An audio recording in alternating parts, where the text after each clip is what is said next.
Alright, welcome back to another Mech Lab Monday. Today we're playing an Axumite Veteran. So, what do we get in our cache? We get a Bushwhacker X2. That's a good variant. And let's see what else we have to work with. Hopping over to the mech bay. Alright, so as with the Oregons, deep periphery states seem to have a really, bit of a fondness for Dervishes and Shadowhawks, and we got two fire starters. Okay, so the Bushwhacker X2, let's just go over this one real quick. Okay, bug, cool. Alright, so Bushwhacker X2 is the one that has the LRM-5 Zeus's, machine guns, and the AC-10 Mydron. Now, the AC-10 Mydron has a jam chance, but it does get +1 accuracy and 1 evasion ignore. When combined with the LRM-5 Zeus's, which have an extra damage per missile, this thing actually has a really powerful alpha strike. So it does have jam chances that need to be mitigated, but at the same time, it's got a lot of damage, considering all it has is Pharaoh and an XL engine. It doesn't have a gyro or structure upgrade, so yeah. Happy to have a Bushwhacker X2. Let's see what else we've got to work with. Standard Shadowhawk 2H. So, usually I rip out the SRM and make it into an LRM AC5 medium laser build, but we'll see what the shop has. Our Dervish is, let's see real quick. Our Dervish is the standard LRM-10s, SRM-2s, and medium lasers. Again, I usually rip out the SRMs and make it an LRM boat. The Mongoose, which, I mean, for a 25-ton mech, it's okay. It does come with Pharaoh and Indo, which I might just rip out and immediately stick on a medium mech. It also comes with fire control energy accuracy, rangefinder plus, and tracker sensors, so that's mostly interesting for the parts. And in fact, I'm just straight away going to store it. I'm going to use those parts to make my other mechs better. We have a fire starter. This is the fire starter 9H, and it is the very vanilla 4 flamers, 2 medium lasers, and 2 machine guns fire starter. And the other one is actually the exact same. So we have 2 fire starter 9Hs. Okay. So that is our set of starting mechs. Let's check the store and see if there's anything we have to work with. Let's see, we got AC2, AC5, heavy rifle, incendiary rockets. Tronal large laser is just bad. It's just a large laser that costs extra heat. It's just about as bad as an Aggro Laser. And Aggro Lasers, I believe, are the same heat and just lower damage. LRM-5, LRM-20. So that's interesting. We might potentially use that LRM-20 for one of our LRM mechs. PPC, we might use that for an energy build with our fire control energy accuracy. Heat sinks, engine heat sinks. And yeah. There is AC5 ammo, so if we wanted to, we could purchase the AC5 and put it in a mech. Nice to see you. So, with that in mind, let's start. We have 2 SRM-2s. I mean, we have 1 SRM-2 and 2 SRM. Oh no, actually, I think it is 2 SRM-2s on the Dervish as well. Let's see, Dervish, yeah. So we have 3 SRM-2s to work with. That's not great.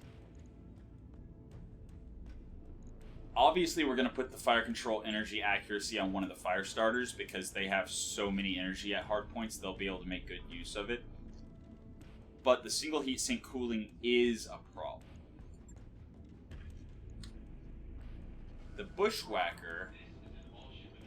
So, hypothetically, we could actually replace the machine guns with another with another autocannon, the AC5 that's in the shop. Can we actually do that? Let's see if we drop the machine guns. Oops. If we drop the machine guns, we drop the case. and then we add in Indo Steel,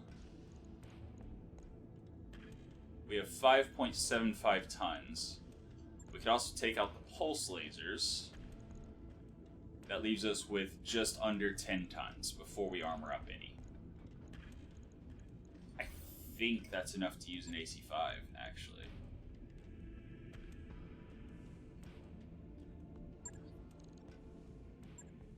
So AC5 is 8 tons. Yes, that is enough. We're gonna do it. New weapons Alright. available. This is why I always check the shop. You never know exactly what you're gonna find in the shop. New equipment available. So, back to the Bushwhacker. This is definitely where the Indo's going. So, dropping the case, dropping the machine guns, dropping the machine gun ammo, putting the autocannon ammo in the leg, putting in the AC5, putting the AC5 ammo in the leg. So now we've got 10 shots of the autocannon 10 and 20 shots of the autocannon 5.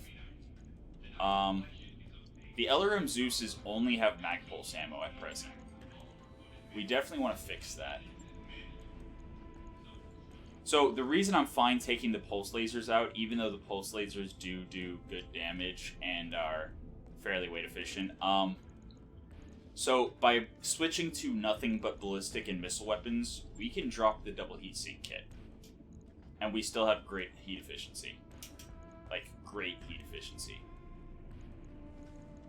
So we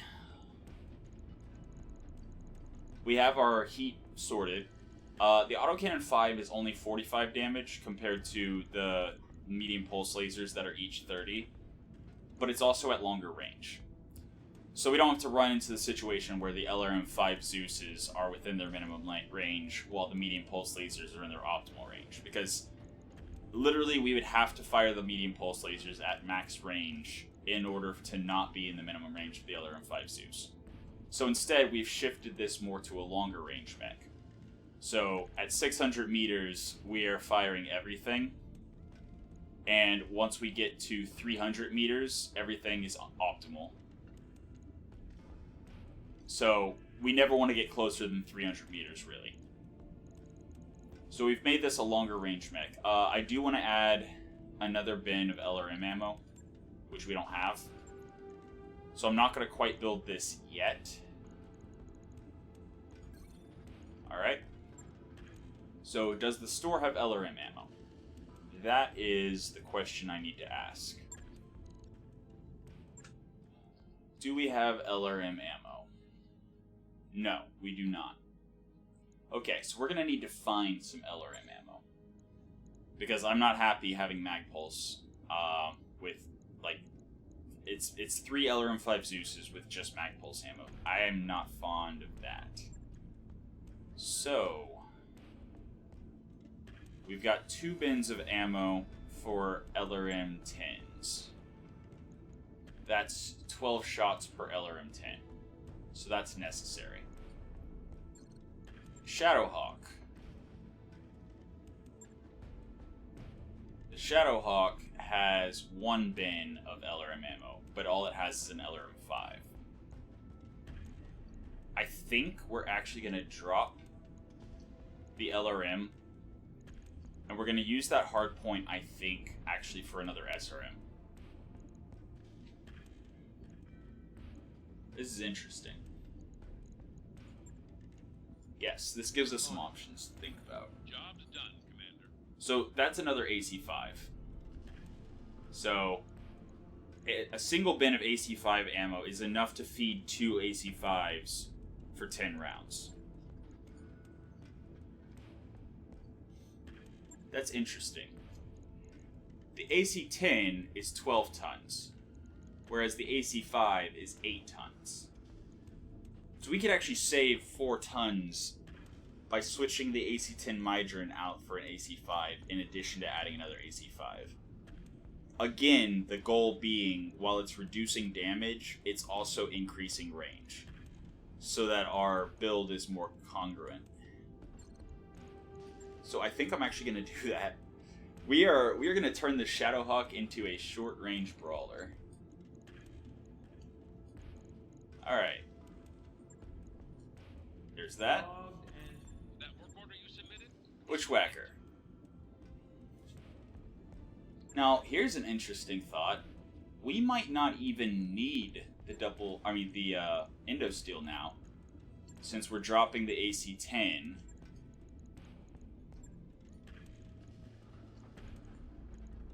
And we're putting 2 AC-5s instead.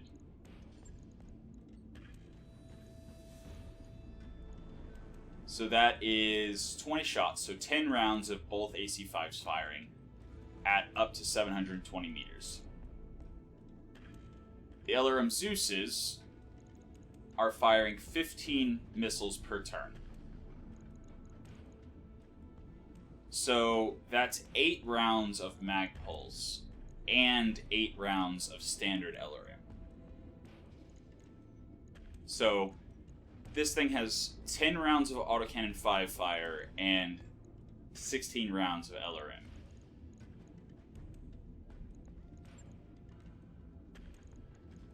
So yeah, we don't need the Endo. And we'll have 2 tons left that we can use, honestly, maybe just for armor.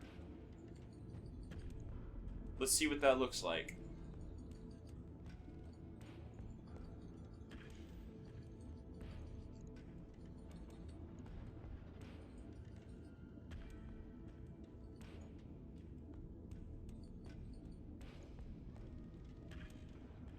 And we don't really need back armor too much, because this is a long-range mech.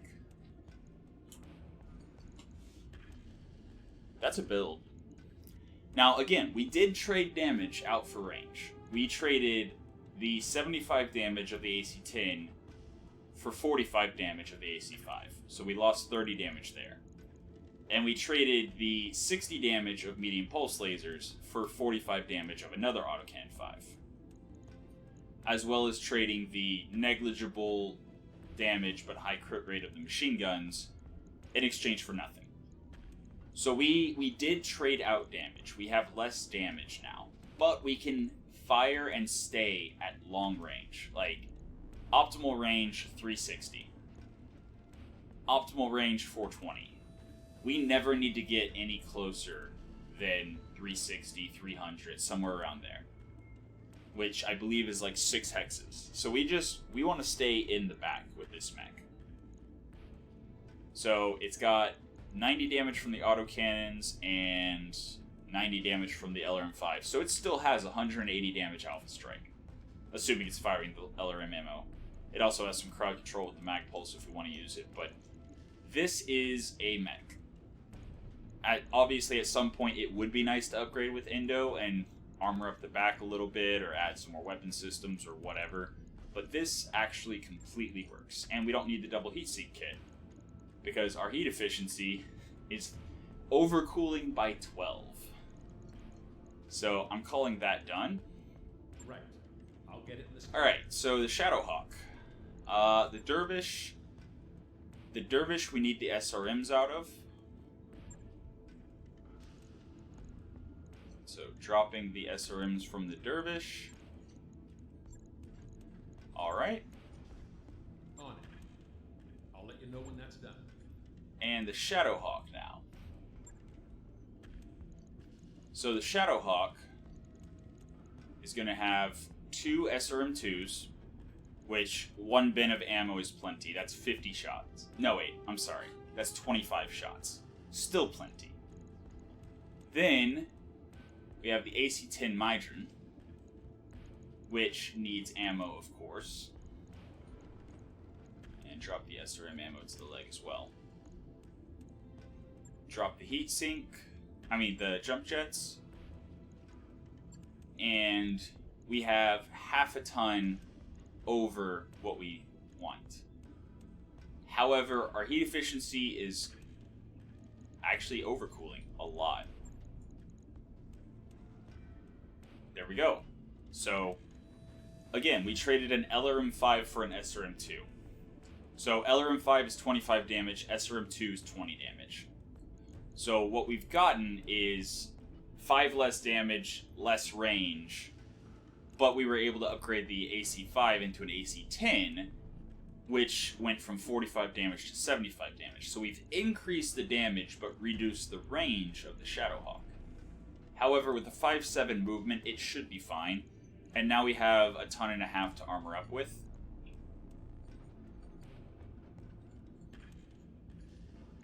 See if we can get... Let's see, 110 on the legs and side torsos. And this thing actually does need back armor, so... Do we use the Indo here? Because if we do use the Indo here, I think we do. And I think we also put the Beagle probe in.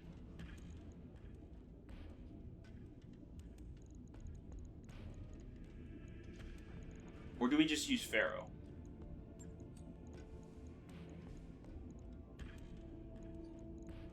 With no Beagle probe. Let's see how high we can get the armor here.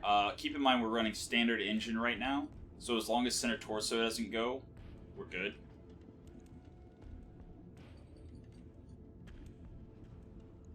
So... that works. It's not optimal, but it works. So our optimal range here looks to be about 180 meters. But again, we have no minimum range, so we can get right up in their pretty little faces. And our heat efficiency is good. At some point, obviously, we would like to get Indo in here so we could finish maxing armor. But other than that, I think this is fine. And we don't want to use Sensor's Tracker here because this is going to be short range. And if we get right up in their pretty little faces, we would get a -2 accuracy with all of our weapons. So that's not a good pick for the tracker sensors. Obviously, we're not going to use the fire control energy because we only have one medium laser. So, for now, that is good. We'll call that a build. Logged and noted. The Dervish. The Dervish has 4 missile hard points.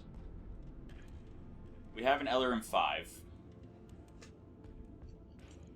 And I'm kind of tempted to try to get that LRM-20 in here, too. Okay, if we add Indo, we drop jump jets.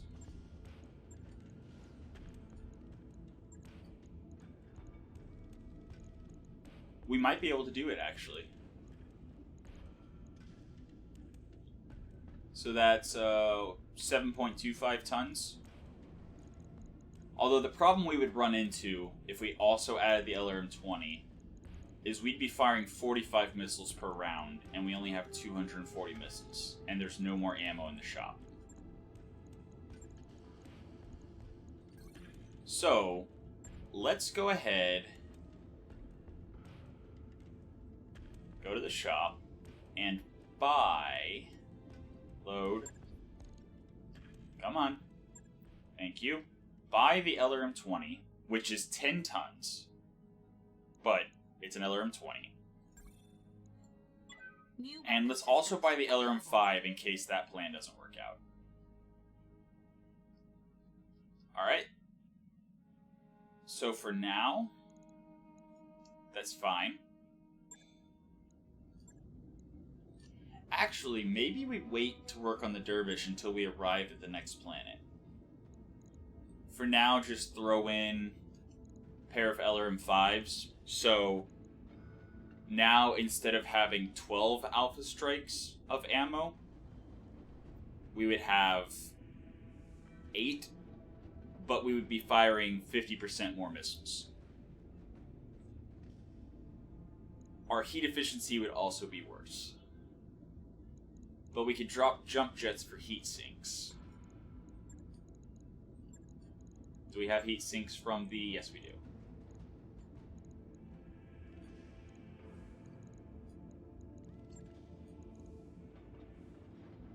I would really like to get another heat sink in.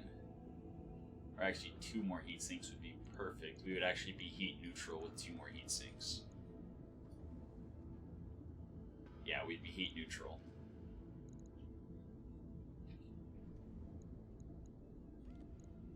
I mean, Indo is going to give us more weight to work with on a medium mech than it will on a light mech.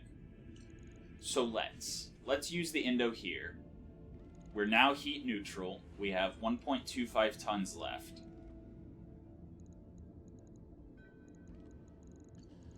Alternatively, instead of... No, we need the double heat sink for the fire starter. We absolutely need the double heat sink kit for the fire starter. Because we're going to make a fire control energy accuracy fire starter. And we've got pulse lasers, we've got medium lasers. It's going to be fun. So the question here is, do we armor up or do we leave a ton available for ammo? And I think what we're going to do, because 1 more bin of ammo, since we're firing 30 missiles, would add 4 more alpha strikes, bringing us up to 12, unless my math is wonky. So that would be 12 alpha strikes of the LRMs, which is good. Like, I am content with 12 alpha strikes. 8 is a little bit low for me, my taste. I really try to shoot for 10 plus, just because 10 is actually the limit for, like, defend base missions. 10 is usually enough to get stuff done in battles and, you know, ambush convoys and stuff. So 10 is a good metric. More is better, but as long as you don't have so much more that you're wasting tonnage. But I think 1 more bin of ammo I'd be really happy with. And since this is also a long-range build, like, we're only ever going to use the medium lasers if we run out of LRM ammo, or at max range. Like, if we're at 360, then we're in the optimal range for the LRM-5s, and we can shoot the medium lasers at low accuracy. That's fine. We're mostly here for the LRMs, and part of the reason I grabbed that LRM-20 is if we had enough ammo. So, the LRM-10 is 5 tons. The LRM-20 is 5 tons. More. It's 5 tons more. But it also fires 10 extra missiles, so we would need... Basically, to upgrade one of the LRM-10s to an LRM-20, we would need 2 more bins of ammo to have 12 alpha strikes. Which is completely doable if we had Indo and /or an engine upgrade or a gyro upgrade. Like, we could totally do that. But for now, LRM-10s, LRM-5s, and medium lasers is good enough. So... I think we will put a little bit more armor on. And something like that. 80s on the side torsos and the legs. And then we're going to hope, when we travel, that there's a bin of LRM ammo that we can drop in real quick. And then that mech we'll call done for now. Now the fire starters. The fire starter's primary issue is heat. All it needs, though, is a double heatsink kit. That's literally all it needs for what it's carrying. So, we'll start off dropping in double heatsink kit. And that means we can drop the regular heatsinks. So now we have... Wait, what? Something's not right here.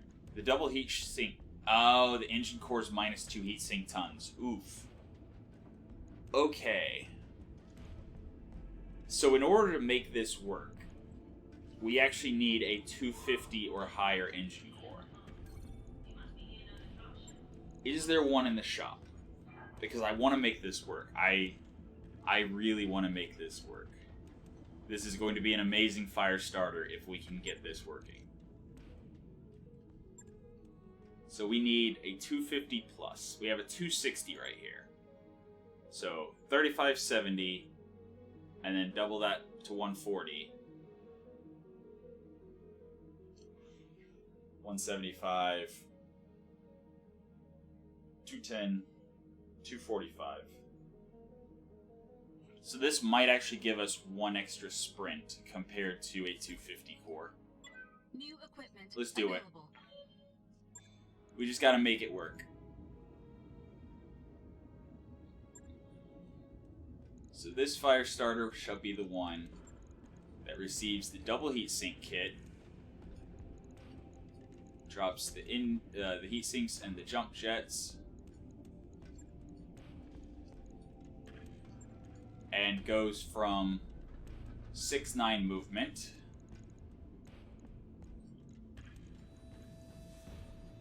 to 7-11. Yeah. Okay, so the 260 core actually gives us one more hex of sprint than the 250 core would have, based on my quick math. Our heat efficiency is now absolutely perfect, but we can do better. For one, we need more tonnage, so we're going to drop the machine guns, and that gives us the tonnage we need. Then we're going to swap out the flamers for some lasers. We're going to put medium pulse lasers in the center torso. And I would love to put medium lasers in the arms as well.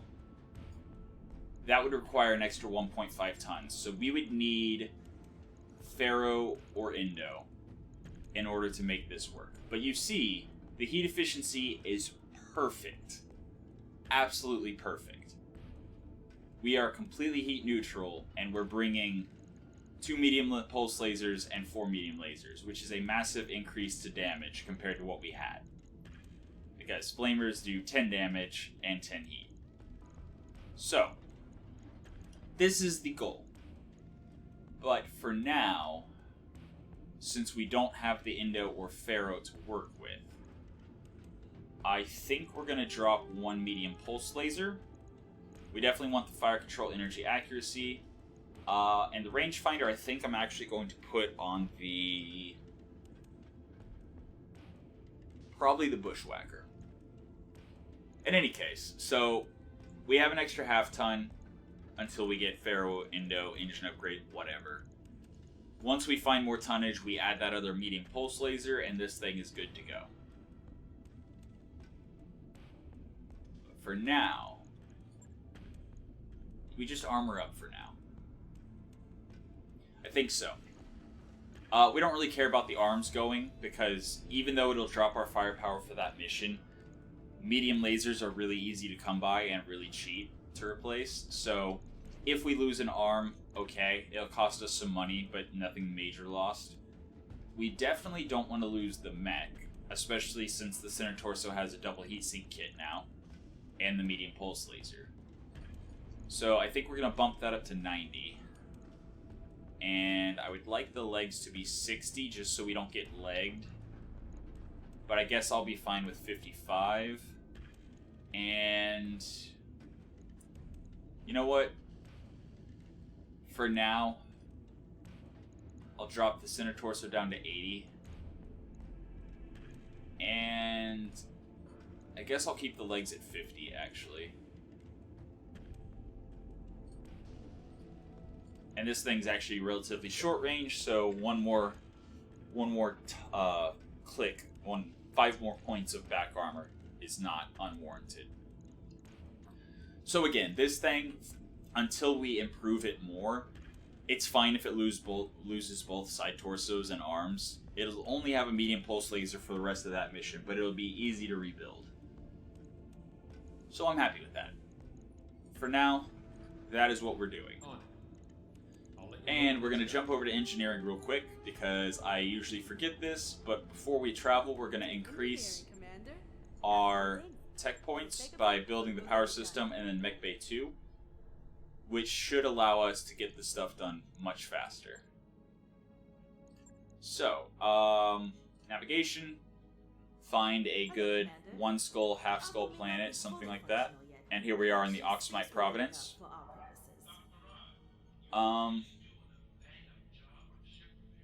There's a half skull planet. It is poor moons, so heat's going to be a problem there. I'm not a fan of going to desert worlds or moons for the first planet that I fight on. Actually, this is a tropical world with moons, so only some missions would be lunar. Some missions would be tropical.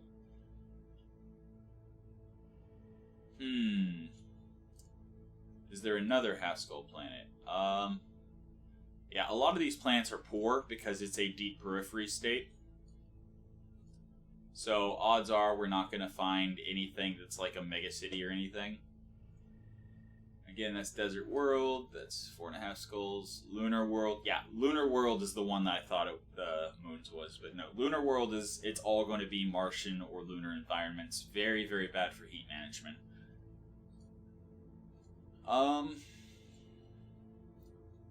It looks like everything this way is just Lunar Worlds.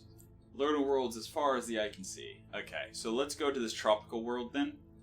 That'll be 32 days. Calculating course now, Commander. But hopefully once we get there, we'll be able to find some interesting stuff in the shops. 3, 2, 1, okay. Hey boss, we've just completed Time for the mech bay. Grease pit, Oops. Commander.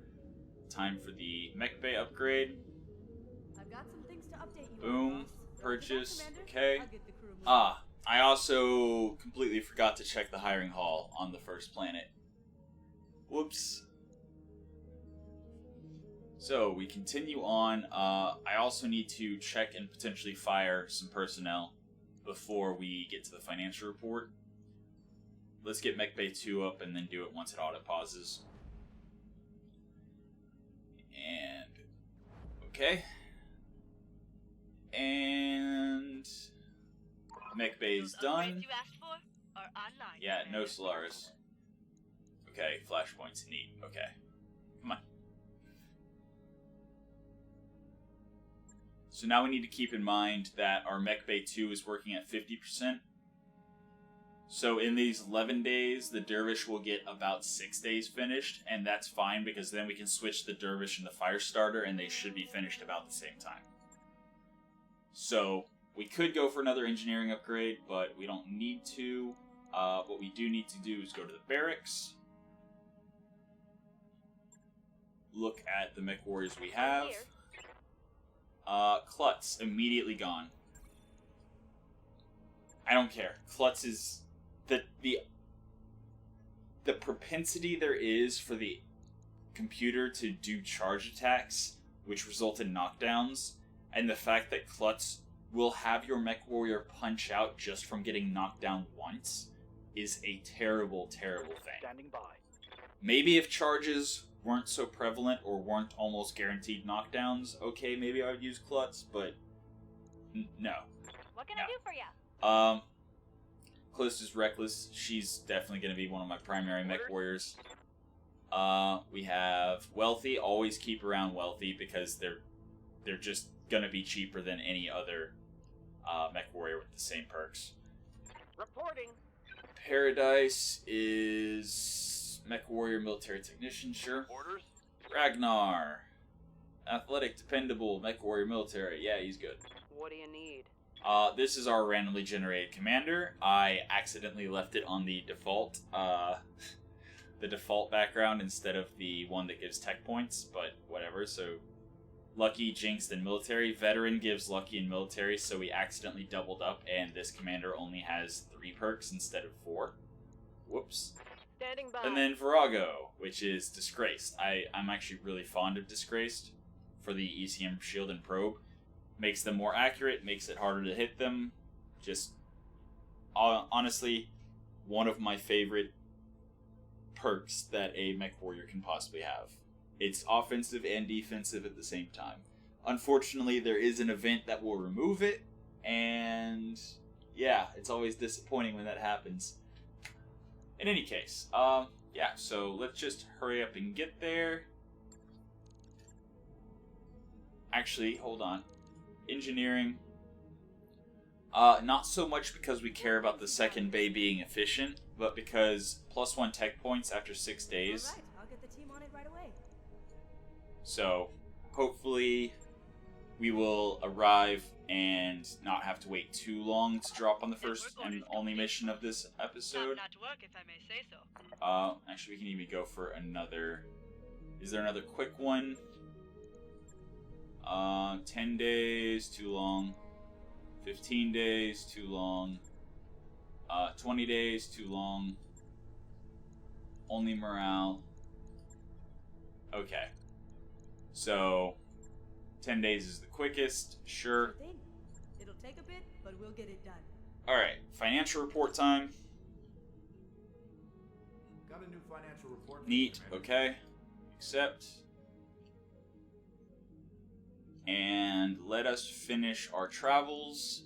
3 days, 2 days, 1 day, and we have arrived. Waypoint reached, Commander. So visit store. Again, we are looking for LRM ammo. That is the only thing we really care about. And since it's a periphery, a deep periphery state, yeah, shop has a bunch of worthless, well, not worthless. Large chem lasers are actually pretty good. 12 heat for a large laser. It does have damage variation, so it could do 31 damage, it could do 49. But it does good stability damage for its tonnage. It only weighs 3 tons plus ammo. So, basically, for every large chem laser, you want a bin of ammo. So that's 4 tons for a large laser, effectively. And yeah, that's pretty good. Yeah, here's an Aggro Laser, -1 accuracy. Okay, they do the same damage, it's just -1 accuracy. But -1 accuracy is painful early game. There's an SRM6. We could potentially make the Shadowhawk more SRM heavy. And there's LRM ammo. Excellent. New equipment available. You know, I would even buy the half bin of Incendiary, because even though we're not trying to overheat people, we have Mag Pulse, which reduces cooling. It reduces heat efficiency. But obviously our primary concern is just having enough ammo. So we're going to go with the full bin, and then once we got Pharaoh or an engine upgrade or whatever, we would include the Incendiary. One of the benefits to Incendiary is instead of doing 5 damage to vehicles, it does 6, which obviously is better, especially when you're firing 30 missiles. So it's plus 30 damage against vehicles. But all we wanted was one more bin of LRM ammo.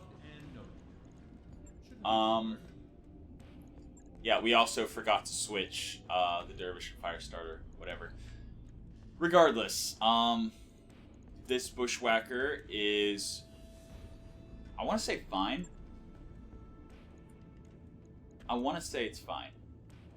I feel like there was something, maybe it's just Indo that I was thinking of. That's probably what it was. We need Indo to improve it. The Shadowhawk. So, an SRM6 would be 40 more damage for 2 tons. But we would then require more ammo. Well, that would still be 10 shots. So that's something we would look at doing once we got Indo for it. Upgrading the SRM2 to an SRM6. Maybe upgrading the medium laser to a pulse laser. But we're already using almost all of the hard points, so I'm happy with this. Let's wait for the last 2 mechs to be finished, and then drop on our 1.5 skull mission. Alright, continue. Obviously we need to skill up our Mechwarriors. We can't drop with, 3 offense, or 3 gunnery. 3 gunnery, 3 sensors, tactics, whatever. So yeah, definitely her. Done. Training complete. Yes, Commander. So he has military, nobility, Mechwarrior, and bookish. I'm gonna put him on a sniper mech. Or not sniper, a long range mech. I know just the one. Alright, Paradise. Paradise is Mechwarrior military technician. Alright, yeah, sure, good enough for me. He only has enough for gunnery 4, not... Okay. Let's see if we can get gunnery 4, tactics 4. We have military, dependable, okay. Good enough for me. He also only has enough for gunnery, not tactics as well. Is there anyone else who has enough for gunnery? Oh, I think we go 5. Hold on, let me check. I think we're gonna go 5 gunnery on the commander. the commander has Lucky. LRM5 Zeus has a jam chance, and the... Oh no, that's right, the AC-10 has a jam chance. Where do we put the AC-10? The Shadowhawk? Yeah, the AC-10 Mydron has a jam chance. Regardless, we're going to put her in one of those two mechs to reduce the jam chance, both from having 5 gunnery and from being lucky. Let's see if the AC-10 has a recoil. So I don't think the AC-5 does. No recoil in the AC-10 Mydron. Zeus LRMs have no recoil, and AC-5s have no recoil. Excellent. So yeah, we're gonna go 5 gunnery just to help mitigate the jam chance on one of those mechs. Since there's no recoil issues, we're gonna go Bandit. Yes, she only has 2 tactics, but Mechwarrior training. we're sacrificing a little bit of accuracy for less jam. Which, again, since the commander is lucky, that reduces the jam chance even further. And then we have Virago, which again has Disgrace, which is good defensively and offensively, so we're going to put Virago in the Firestarter. So that's 1, 2, 3, 4, so then we need... What kind of vehicle do we have? This is something Okay, we have a Pegasus. 812 movement, 600 armor, medium laser, and 2 SRM6s. Alright, that's fine. That is completely fine. So I think we're out of Mechwarriors Yes, that Commander. can go 4-4. Yes, Commander. So who would we like? Mechwarrior Military Dishonest. Standing by. Ready for orders. Dependable Military Solaris Gladiator. Obviously, Solaris Gladiator would be better on a mech, but dependable vehicles...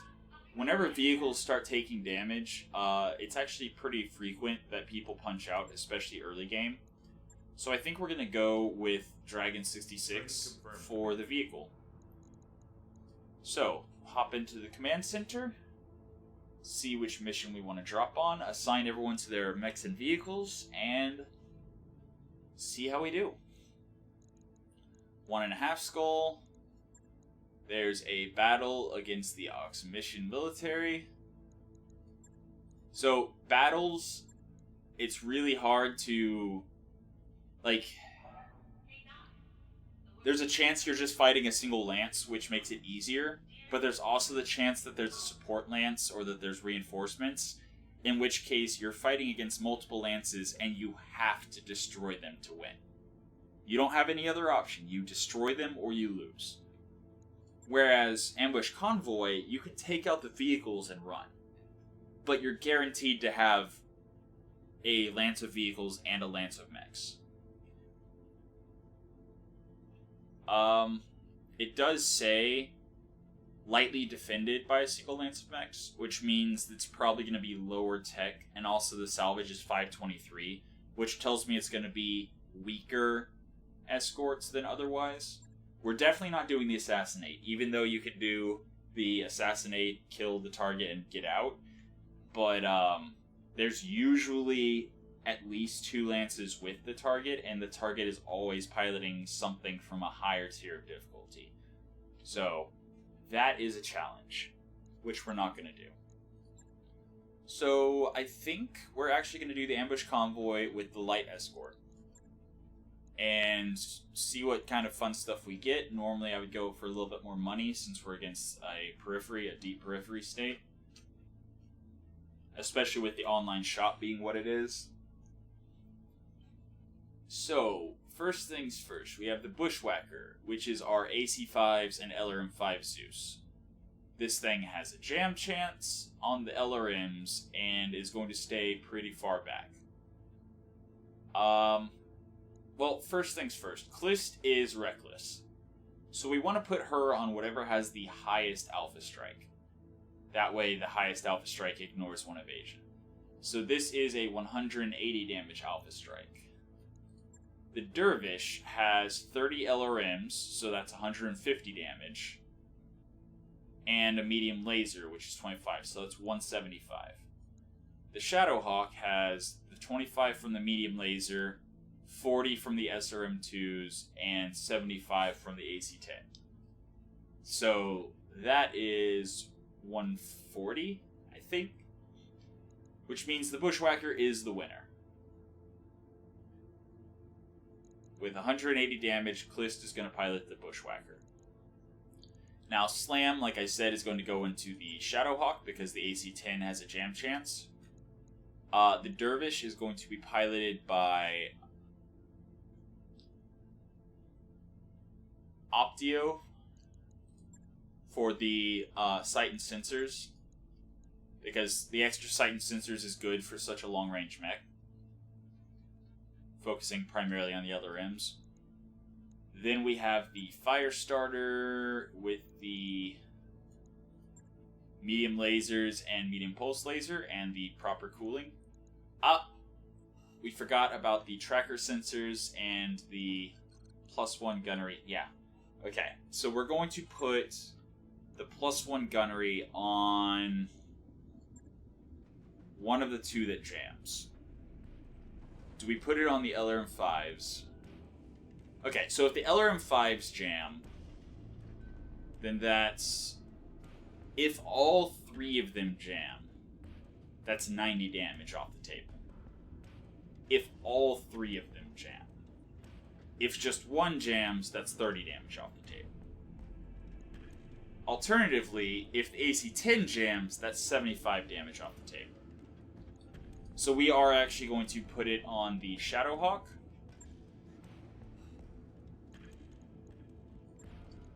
And the Shadowhawk is going to get the rangefinder plus. Now, we're not going to put the tracker sensors on the Shadowhawk because the Shadowhawk would only benefit from them between 180 and 360 meters. So that's a small window to benefit from them. The Bushwacker will benefit from them anywhere over 360 meters, which is actually better than the Dervish. Although we will need to stay back. The short range of the LRM-5 Zeus is below 210 meters, and the short range for the AC-5 is below 180 meters, so we do not want to get between 210 or less. Otherwise, we start taking an accuracy penalty from the tracker sensors. In any case, this should make the initial engagement from the Bushwacker much stronger, especially since Klist has Reckless. Hey boss, we've just completed those upgrades. So, now that we've done that, we go back to the command center, back to the ambush convoy mission, and back to the Bushwacker, which has the tracker sensors now, and is going to be piloted by Klist with the evasion ignore. The Dervish does not have anything that can jam, so since it's long range, it's going to be benefiting from the +5% sight and sensors. The Shadowhawk with its jam chances will benefit from Lucky. The Firestarter with double Heatsink Kit and the lasers is going to benefit from Virago's Disgraced, protecting it and making it slightly more accurate. And the Pegasus is going to be piloted by Dragon, since he has the punch-out resistance of the Dependable quirk. And with that, we are going to drop, again, half-star Lance on a 1.5 skull mission, because that's how we roll on Mech Lab Monday. Alright, so Mech Lab Monday, 1.5 skull Command ambush interface convoy. initiated. Let's do our best. So they are currently there. They are okay, no, they can't be there. I can drop there. So they're over here. Alright. We have kind of a combination of long and short range. So I'm going to drop the Bushwacker and Dervish. Right? Those are the long range. And then I'm going to try to drop the Shadowhawk and Firestarter further forward, and then the tank is just kind of tankety tank. Sure, something like that. What are those? Alright, and we have combat, and we see no mechs yet. So far we just see a bunch of vehicles, and I am more than happy to beat up on some crawlers. Awaiting orders. But they have not moved yet, so I will reserve. Affirmative. Turn 17, so there's definitely at least one mech. The vehicles, or especially early game, like 1.5 skull and less missions, vehicles are never going to be above like turn 14, turn 15. So if there's something turn 16 and above, it's almost always going to be a mech. And this thing is taking a while to move, so I'm thinking it's something like a Locust. You know, something really speedy. Then I hear tank noises, so maybe it's just a tank. Maybe it's just a really high initiative tank. I'm showing minor damage. Yeah, I still don't have a target. Dad, standing by. Okay, hearing tank noises. Yeah, turn 16, harasser. Wow, so it's just some tanks. We're against Taking nothing minimal but damage. tanks. Now, you know, tanks can still be dangerous, but that's yeah, it looks like it's a convoy of one lance of vehicles escorted by another lance of vehicles. Yep. So I'm not gonna, you know, get overconfident and say this is gonna be an easy mission, but Understood. I don't think it's gonna be the hardest. Wow, those hit chances. Firing. Okay, 15 damage. On the bright side, he's already panicked, so everyone else gets higher hit chance now.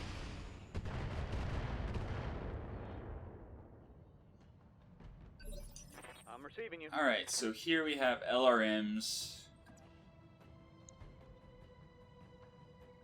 Those hit chances, man.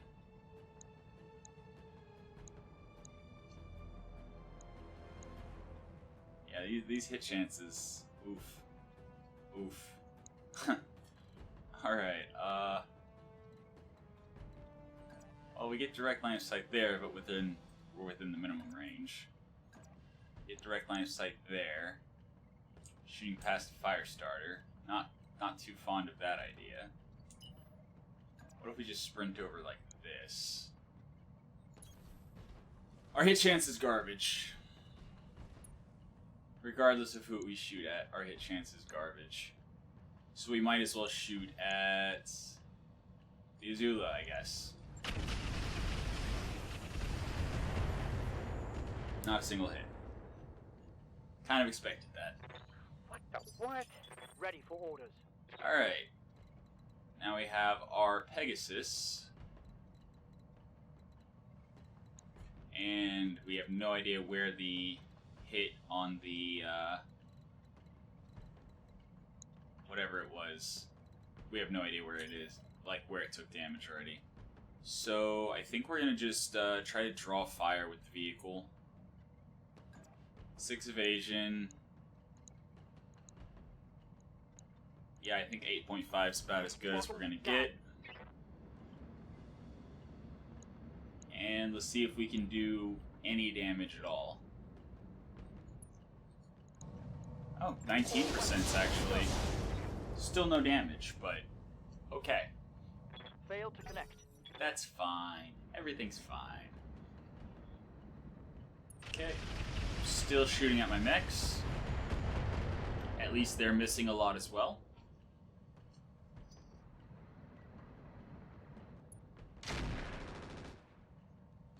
Okay, so that thing has probably an AC 5, judging by the report of it.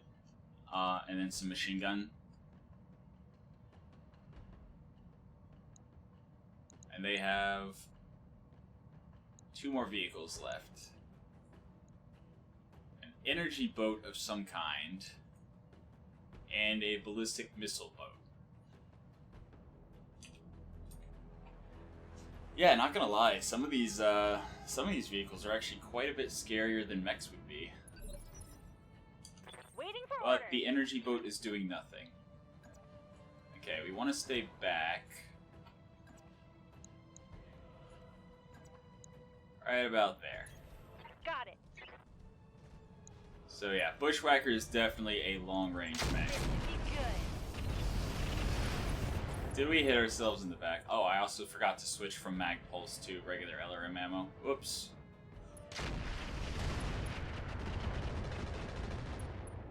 Okay. That's a little scary. But it does not look like we hit ourselves in the back, so at least there's Standing that. by. Can we now see... Oh, damage is kind of just splashed everywhere, so... Sure. Moving out. Get in cover.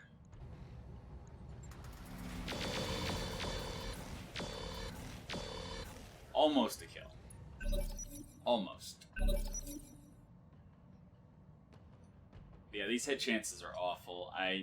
Maybe it's a nighttime mission, I just don't realize it. I mean, the map is pretty dark. I don't know. We'll actually hover over the hit chance and see why it's so terrible.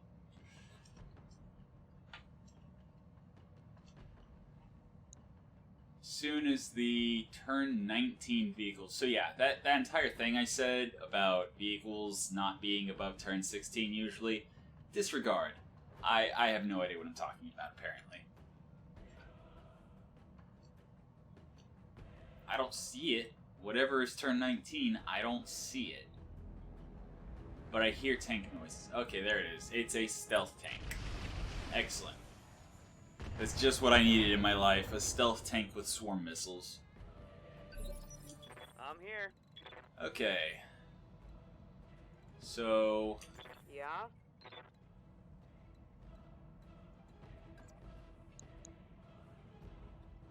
if anything hits, it move. should die. Let her rip. Okay. There's one vehicle down. 7 more to go. Move her down. I live to serve. Alright. What is the hit chance on the stealth? Horrible. But I can't really get... Okay, that's actually much better. Got it, Commander. Okay. That's a much better hit chance. Firing. I, again, forgot to switch off of mag pulse. Oh, no. No, that's the other mech. That's the Bushwacker.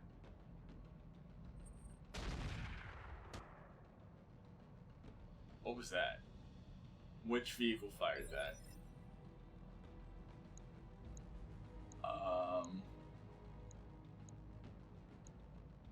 Is that the Azula? Heavy rifle. Okay, that's Yes, dangerous. That is dangerous. Horrible. Better. Light LRM carrier. Wilco? Hopefully we can kill this thing quickly. Carriers are scary. Firing. Primary target taking damage. Not like that. Okay, here's a hunter. Like, we have pretty solid alpha strikes, but we don't have any electronic warfare equipment. I hear ya. I don't think a single one of our mechs has any kind of Beagle probe or even a Guardian ECM or anything, so like, yeah. There we go. That's a hit chance. That is a pretty good hit chance. Although that's the hunter, that's not the carrier. I meant to shoot the carrier. Oh, jeez. I meant to shoot the carrier. Took a hard hit there. That probably would have killed the carrier. Oh well, we eventually had to kill the hunter anyway. Damage is minor. And the Scorpion helped. Light carrier's now open from the side. So, What do we have left? Just the vehicle? I guess it's going to be the Pegasus coming in to try to kill the light carrier. Okay, that thing has a lot of lasers and is actually quite scary. Damage minimal. Receiving you.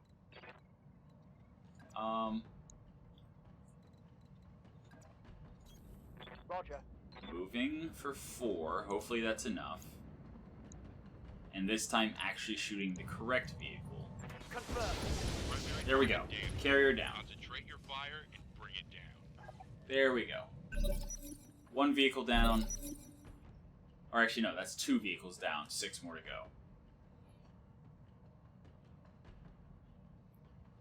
This should be a relatively easy mission. Should.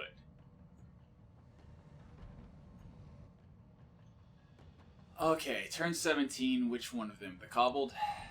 Yes, it is the Cobbled. Where are you going, little guy? I think I'm just gonna have to wait to shoot him last, because I would spend so many rounds trying to shoot him because of his stealth that everyone else would just keep shooting me. I need to go with what I can hit and try to kill things quickly. It helps that he's part of the escort and not part of the convoy. So as long as we destroy the Scorpion, Hunter, and Kangaroo, then we will be fine.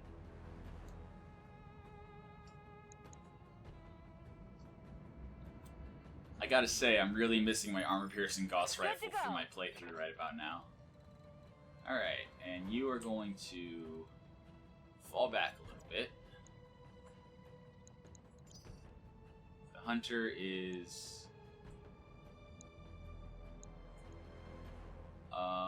right side. Okay. Waiting on you, Commander. So I actually want to get to the right side of the Hunter, but I can't. So I guess I'll just shoot it from the front. From right there. Autocannons can't... Oh, that's indirect. That's close range. That's still too close of range. And also, yeah, one of our LRM-5s jammed. Still too close of range. Oh, this is problematic. That ridge line is really hurting us. So we either shoot the Kangaroo, or we shoot at something further back that's not part of the convoy. Yeah, I can't get a line on the convoy. I mean, I can shoot at the Azula with an actually really good hit chance. But that thing has so much armor, I don't want to prioritize it. Tarantula's scary. Let's shoot the Tarantula. Let's shoot the Tarantula. I await your command. Alright, he's panicked at least. And we have the same problem here as far as our long-range long-range mechs are having trouble acquiring the targets without the hill getting in the way.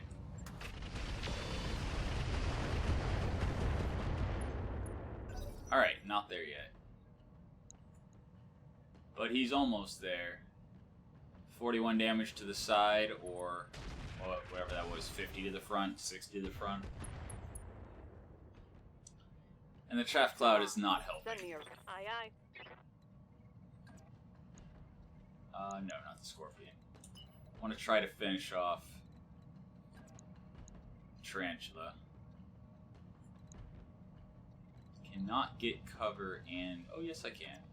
Right there. Cover and shooting the Tarantula in its weak side. Sounds like a plan to me. Giving him everything I've got. And I'm just gonna miss everything. So, no big deal.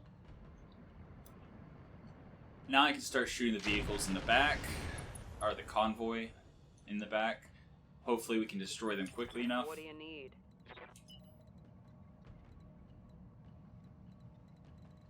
I mean... If I shoot the Tarantula from the front, it could potentially go to the side that's fresh. So I'm actually going to...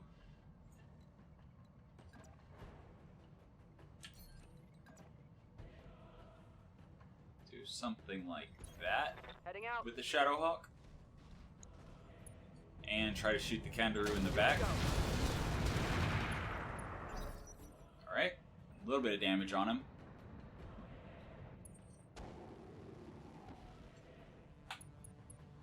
Yeah, this random flamer hunter is not going to bother me any.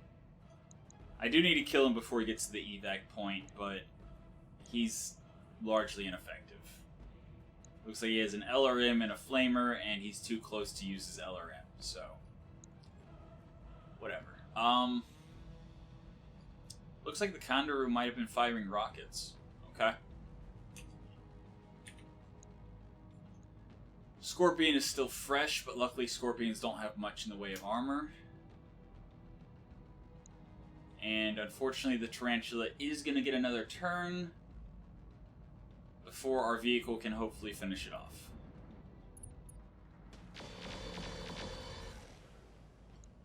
And it had to just go and put its weak side to the wall. Standing by. And I can't get to his weak side, can I? No, I cannot. Alright, so change of plans there. No shooting, just running. Got it. Bring the Pegasus back and try to shoot the kangaroo in the back.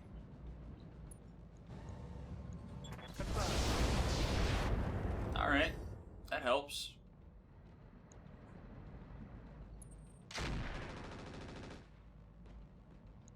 Let's see how the kangaroo is looking. 44 in the back. Turn 19. That cobbled. That thing is going to be a pain. Also, Firestarter not looking great. But again, if we lose side torso, not a big deal. If we lose both side torsos, not a big deal, as long as the center torso stays intact.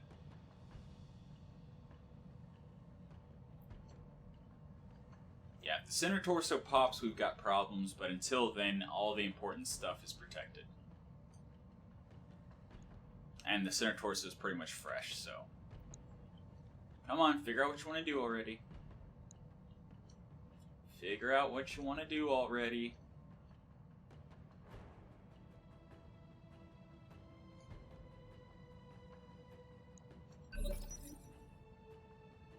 So I got maybe 3 turns before they hit evac.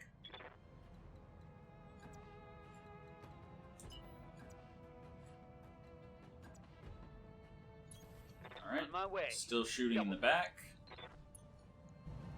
And fire. Okay, he's panicked, but still not destroyed. Actually, he's not even open yet. Yeah? I really don't want to turn my back to everyone.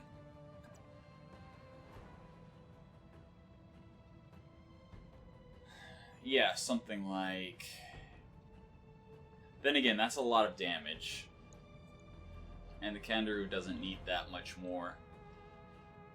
Feels like it might be better off going for the hunter from its weakened side.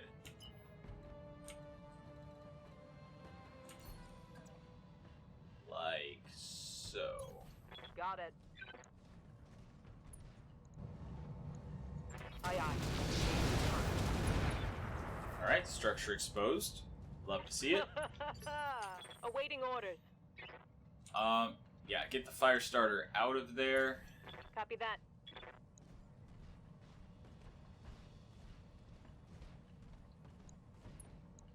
Fresh arm, back armor's fresh, so Firing a full salvo. pretty much just as effective to put the fire starters back to the enemies as it is to just let them shoot the side. Enemy vehicle destroyed. What can I do for you? Like, they'll have bonus accuracy, so don't get me wrong. Like, I'm actually gonna wait with the Bushwacker and hope that the tarantula turns in such a way that I can shoot its weak side. Not gonna run into much hesitation for doing that. And I'm in a pretty good defensive position. Are you serious? Commander? Okay, so the 1 damage from a swarm missile. 1 damage from a swarm missile, and we've got a Mechwarrior bleeding out. Okay, that's fine. All we have to really do is... Well, no, we can't evac. There is no chance of us evacing with the Bushwacker if she has 4 activations remaining. So we have to kill everything.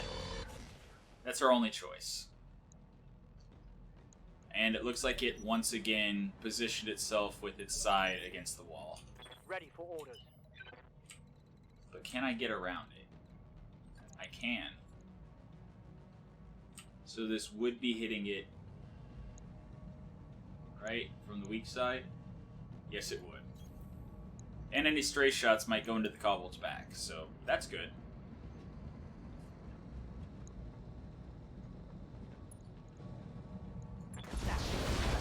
Handle this. There we go. Another one down, and another one down. Another one bites the dust.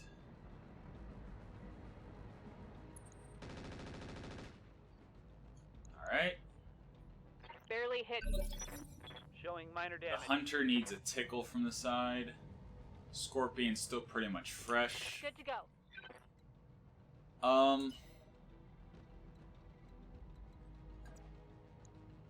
You know what? That's fine. Double time.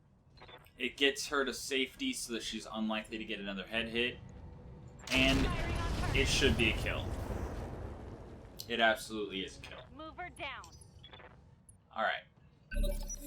Yes, Commander. So now she has 3 activations remaining.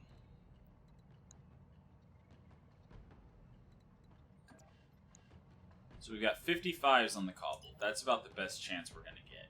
And we can't melee it for whatever reason.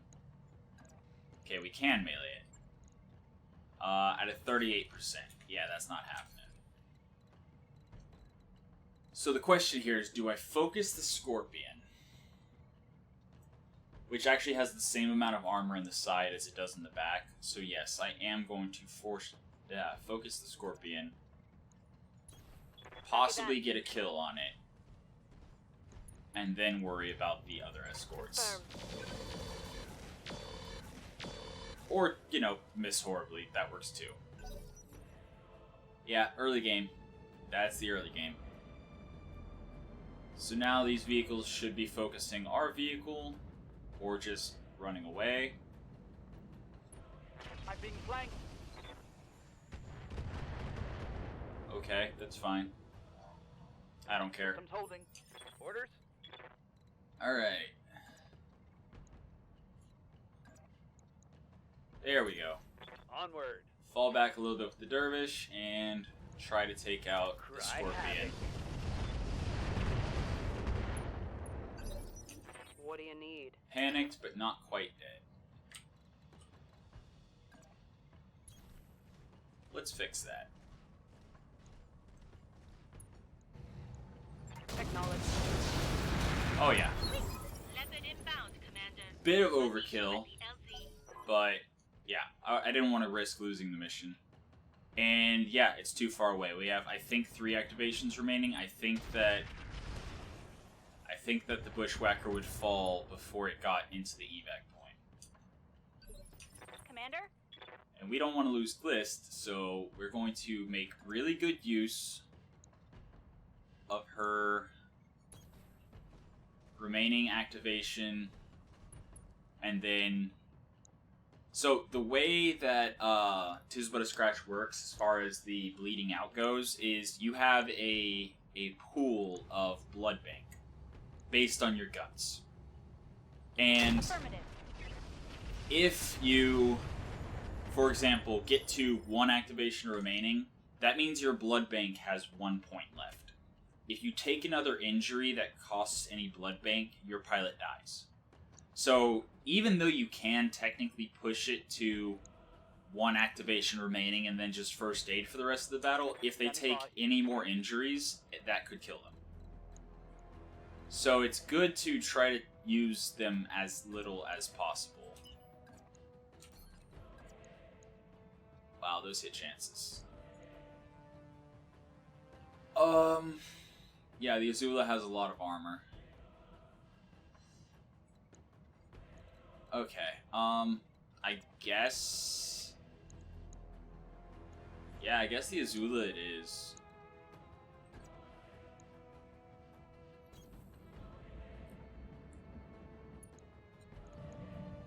Tossing forward out in front. Just doing whatever damage we can to whatever we can. I'm ready. I'm walking here. Alright. Continuing to focus fire. There we go. So we've got one vehicle left, and it's a nasty little cobbled. Standing by. Which is rough. That's really rough. Stealth vehicles and mechs early game before you have probes and things installed on your mechs, before you have Waiting for high orders. guts. Yeah, Clist, you Let's are go. literally just going to first aid. So with 2 activations remaining, she can potentially take another injury that's causing bleed out before she actually dies. So, unless you're absolutely desperate, I would never push it all the way to 1 activation remaining.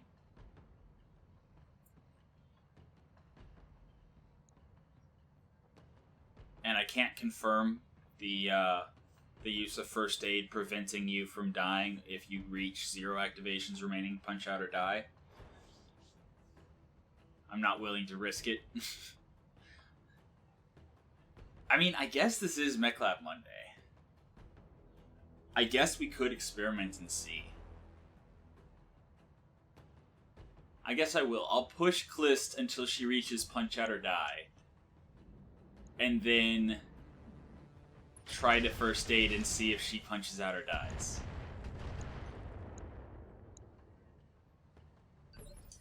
Yep. And he's running away from us. I mean, actually, there is a chance that she could make it to the evac point. Receiving you.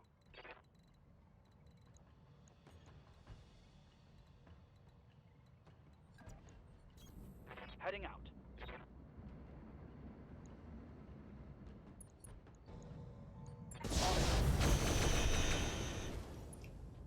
Alright.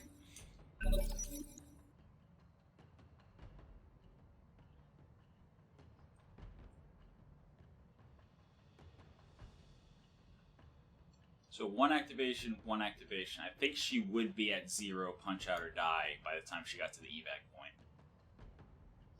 Let's find out.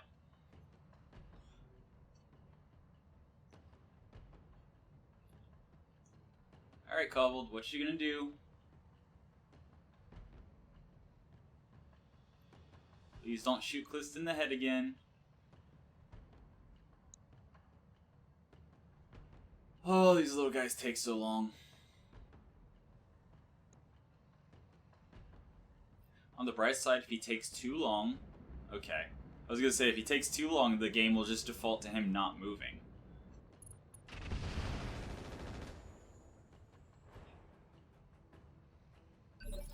Thy will be done. On the way. Alright. Double tap. Firing indirectly because that's all we can do at a 0.9%. Stealth, man. Stealth. Strike 1. Commander. Alright, Virago.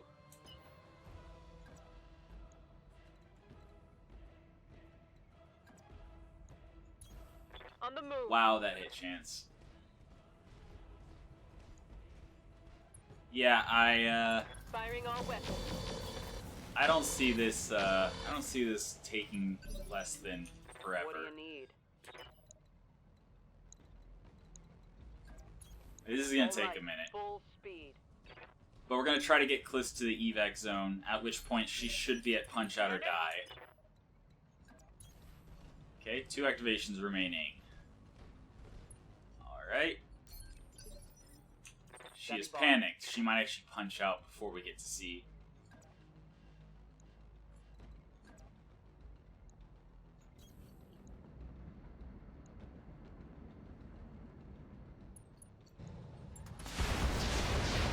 Seven damage. On the bright side, Cobbles don't have a whole lot of armor, Standing by. so at least there's that.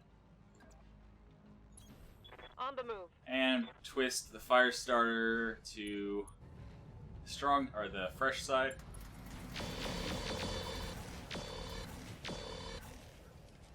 Okay. Yeah? Understood. Moving fast. This might be a kill, actually. No. Waiting for Okay. orders. So here we go. 1 activation remaining. On my way. And she should now be at... Yeah, 1 activation remaining. She braces, and we go back to her. And yeah, she's at 0 activations remaining. Eject now or die. So next turn, we're gonna try to first aid and see if she survives, if she dies or ejects or is fine.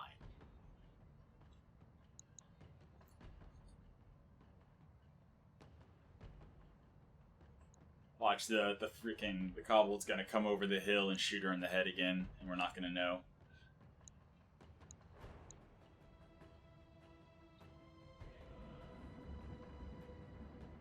Nope. Okay.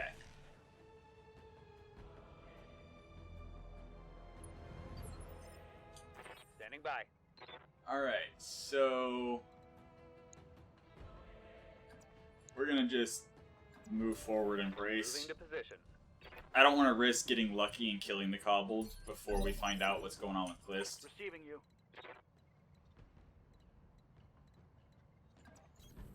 And likewise with the Pegasus, we're not going to do anything to make sure that we get the last turn with Clist to see what happens. Commander, Reserve. waiting for my opening. Alright, turn 18, the kobold goes. Please don't shoot Clist. We have science to do.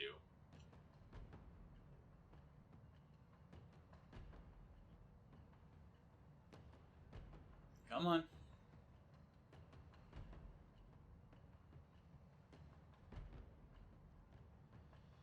What you gonna do?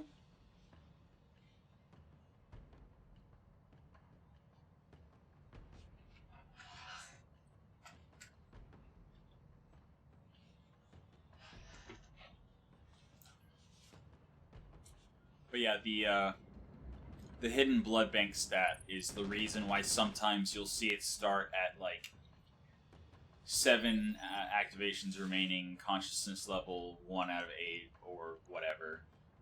And then if it's a more severe injury, it can cost additional blood bank or whatever. Commander? Alright, eject now or die. First aid. Okay, so yes. Even if you're at 0 activations remaining, punch out or die, Yep. you can still first aid to not die. And now we know. So let's hopefully kill this thing and get on with it. Confirmed. Aye, aye.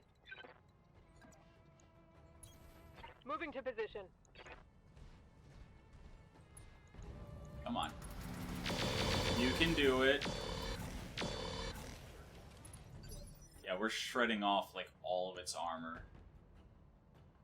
Almost open on the side, almost open on the front. Ready for order. Other side doesn't have a ton left. So actually, we should shoot it from the left side, actually. Got it. We should absolutely shoot it from the left side because it's unlikely. There's a low chance shooting it from the side that it'll go to the back. There's a high chance that it'll go to the side, and then there's a okay chance that it'll go to the front. And there we go. 1.5 skull mission, easy peasy. Other than that random head hit, everything went very smoothly. Mission successful. Alright, so that has been the 1.5 skull mission. Did any of the vehicles bring Indo, Pharaoh, anything like that? No. Okay. XL engine, though. Fire control predator, absolutely.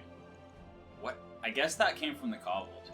I can't think of any of the other tanks that were, like, high-tier tanks. Stealth armor, sure.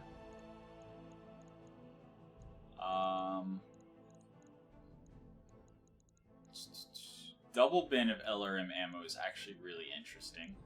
It's extra missiles. It's 48 more missiles than regular 2 tons of LRM ammo. Is there anything else, or... AR-12 Sheath Beacon. I think that's what I would pick in this situation. So, let's check out what we can do in the mech bay now, and then conclude the episode. Alright, so really quick repair. Everything was, yeah, pretty much fine. That work order you submitted is complete. So, let's see what we can do with just the salvage from that one mission to improve things. Our short-range Shadowhawk did its job nicely. I don't think the AC-10 actually jammed at any point there. In part because lucky Mechwarriors make low jam chance weapons even better. 12% jam chance, and then 5 gunnery, and the rangefinder making it 6 gunnery. So it actually had a 7% jam chance, and then reduced by 20% because of lucky. So, yeah, good times. Do we actually... So... Oh, we already have Pharaoh. I was going to say, do we actually turn the Shadowhawk into a stealth mech? Because I know its heat efficiency was good. But no, it's already using Pharaoh. So, unless we had Indo... I mean, we do have an XL engine. How much tonnage would that free up? That would free up actually a lot of tonnage. Which would let us upgrade the SRM-2 to an SRM-6 and drop in the Beagle probe. Oh, we can't use the stealth because the stealth needs ECM to activate it. Oh, but we have the AR-14 Sheath Beacon, so yes, we can activate it, just not in this mech because the AR-14 Sheath Beacon takes 2 slots and our SRM-2 takes up a slot. So let's actually, just for the sake of completeness, show you what I would have done after that mission.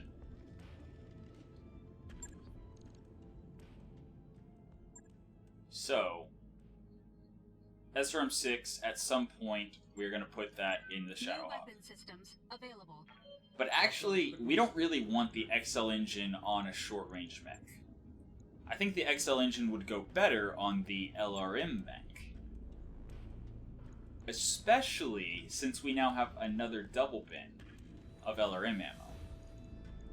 So there's that. We actually upgrade maybe even the LRM-5 to the LRM-20. No, we can't quite do that. Unless we drop the other LRM-5. But LRM-5s are more efficient than LRM-10s. It's 2 tons for 5 missiles instead of 5 tons for 10 missiles. So basically you're paying an extra ton to take 1 less hardpoint. So perhaps dropping that like that. And that would allow us to then bring that double bin of ammo. Oh, we actually got 2 double bins. Okay. That settles that very easily. 2 double bins of LRM ammo. So that's, between the 2 of them, so that's 576 shots. Something like that. And we'd be firing 40 at a time. So yeah, that's more than 10 alpha strikes. We could even throw in the half bin of incendiary ammo. Why not? We would need a little bit better cooling, though.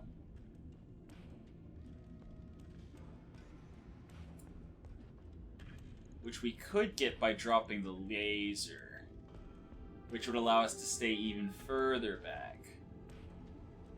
And then we could armor up. I think... So what would that be? That would be 25, 75 damage in exchange for 100. So we'd be gaining 25 damage. We'd be extending our engagement range. Because keep in mind, the medium laser can only fire at 360 and less. Whereas all of our LRMs would be optimal at 420.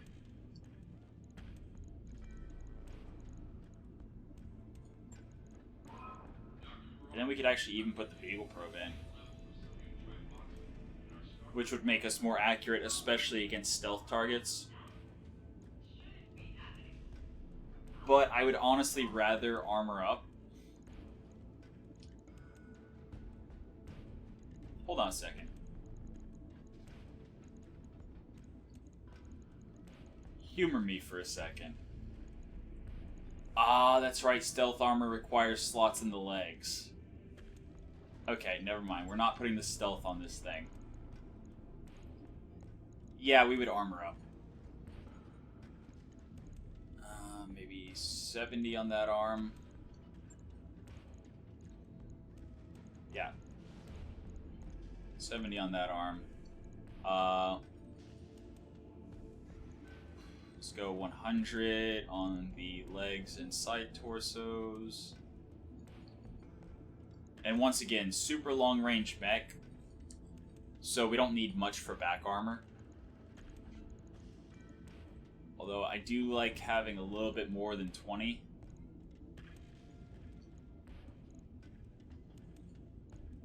So maybe 30. Yeah, there we go. So more survivability, longer range. I mean, we could actually drop the medium laser.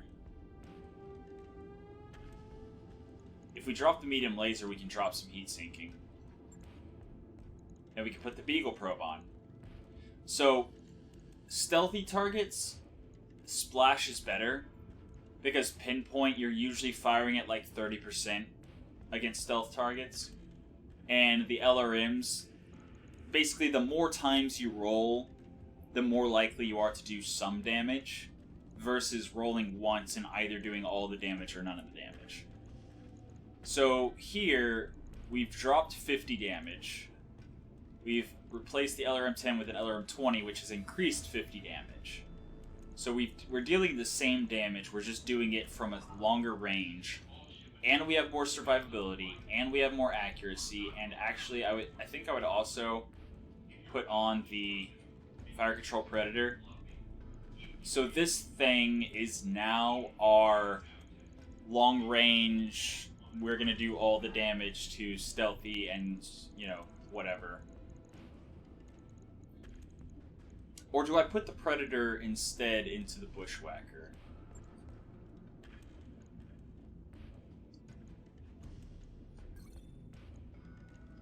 Yeah, let's look and see first. Because with Cliston the Bushwacker having accurate evasion ignore,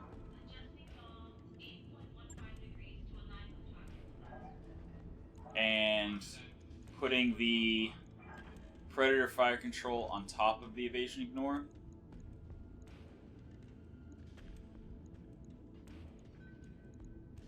And we're using Pharaoh, so this cannot be our stealth mech.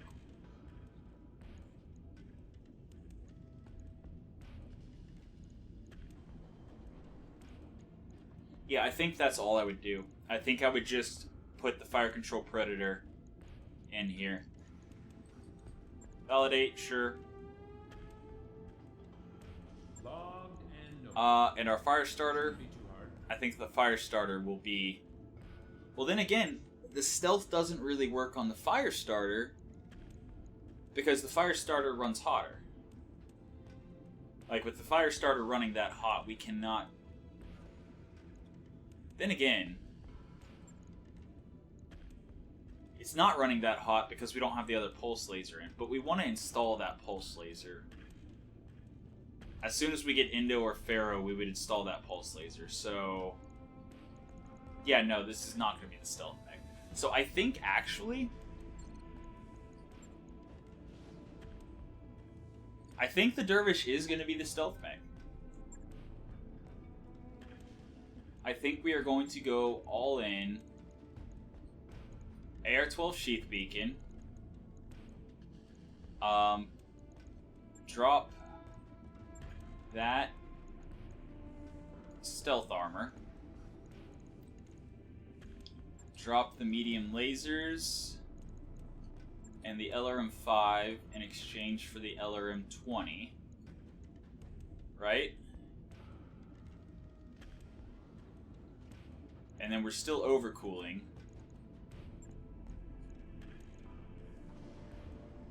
There we go. Now we're heat neutral with the stealth armor's plus 3 heat per turn, right?